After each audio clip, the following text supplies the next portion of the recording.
and I'm going to show you your first tutorial on how to put text with some of these images and some little pointers and stuff.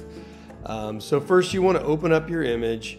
You can, if you have an image like mine's right here on the desktop, you can just drag it into Photoshop and it'll open up. I'm going to show you one little thing, one little trick. If you use the command button and 0, it'll make it the full screen. That's a really nice trick. If you want to, say, enlarge it more, you can use the command button and the plus sign, and by just hitting the plus sign you can zoom in, and by hitting the negative sign you can zoom out. And of course command 0, whole screen. So these different tools on the side over here, basically there's keyboard shortcuts that you can use to get to each one of these tools. And if you click on them, you'll see in that little corner there, you'll see that these are all the different tools that are located in each one of these things.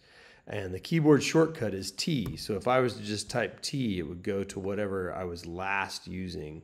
In this case, it was the horizontal type mask tool, which you don't want to get involved with yet, just the straight horizontal. Up here is your font, and here is whether your font's medium, bold, whatever. You can choose all kinds of fonts. You can add fonts to Photoshop. I'm just going to stick with this one because it worked. You can change the size of your font. Like once you click on the picture, you'll see here it's centering. You can do it so it's left aligned or right aligned or in the center, and there's a bunch of other things you can do. And it'll always come on Latin. So once you start typing,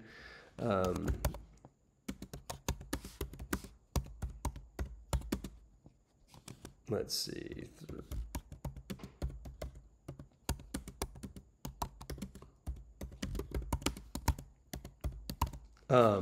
You can see it's like too big and a weird color.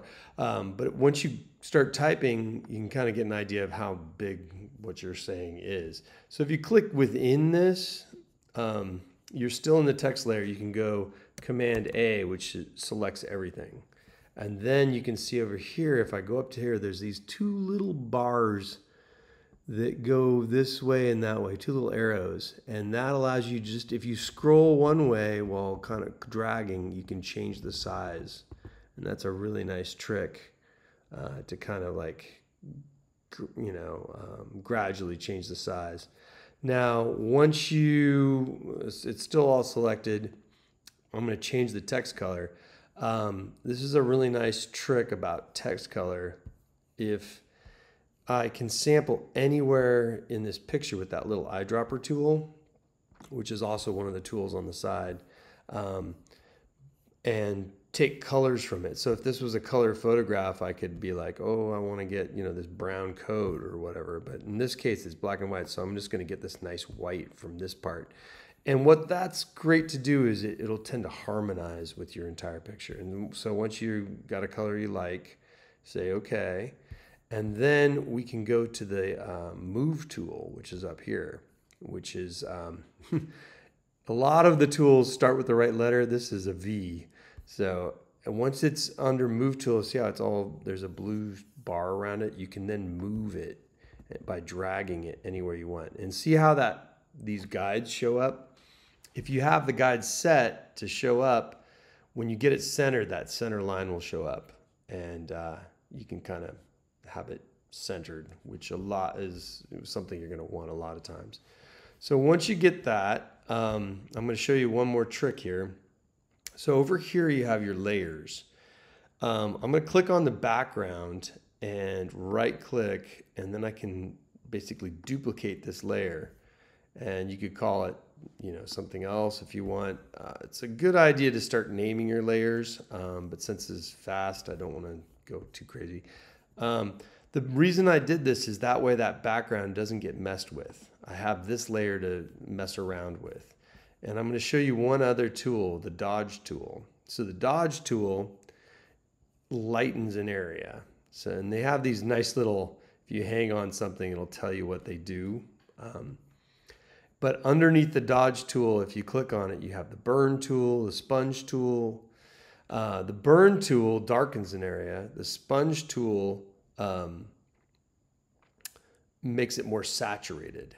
So we're going to use the burn tool because we want to darken this area. And you'll see that when we're in this mode, our basically our brush is pretty small, and so it's not showing up.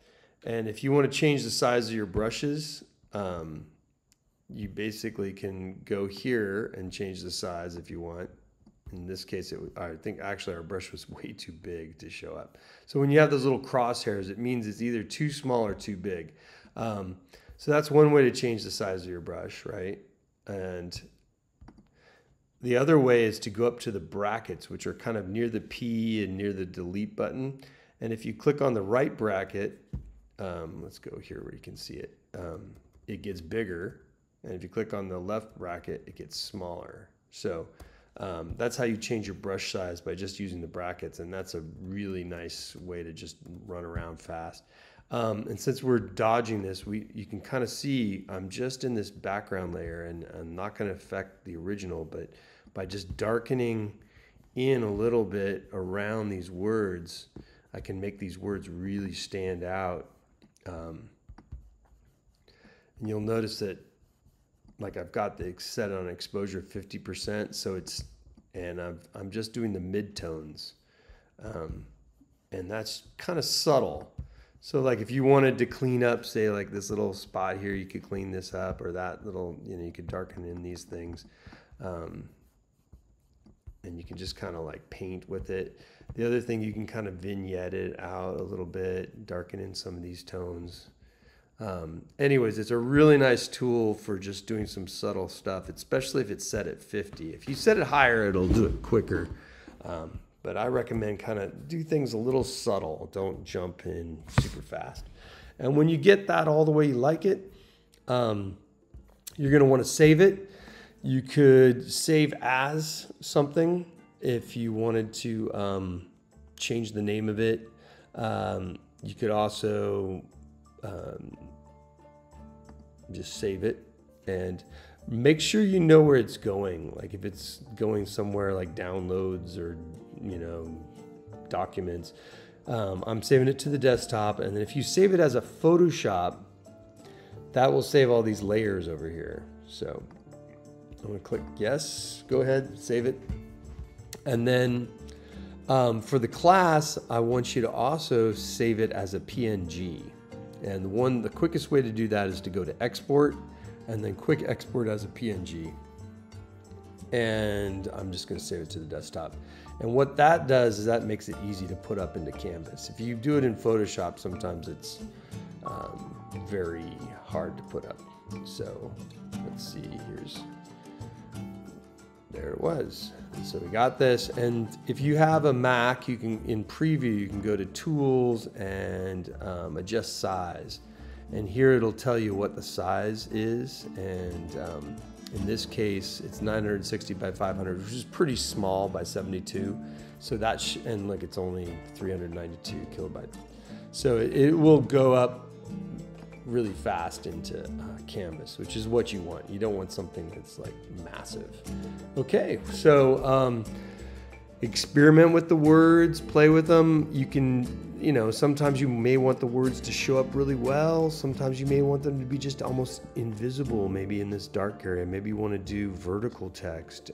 Sometimes maybe you want the text to obscure the figures, or go in different angles and stuff. So play around with it.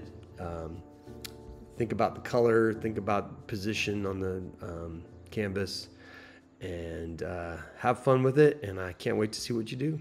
All right, bye.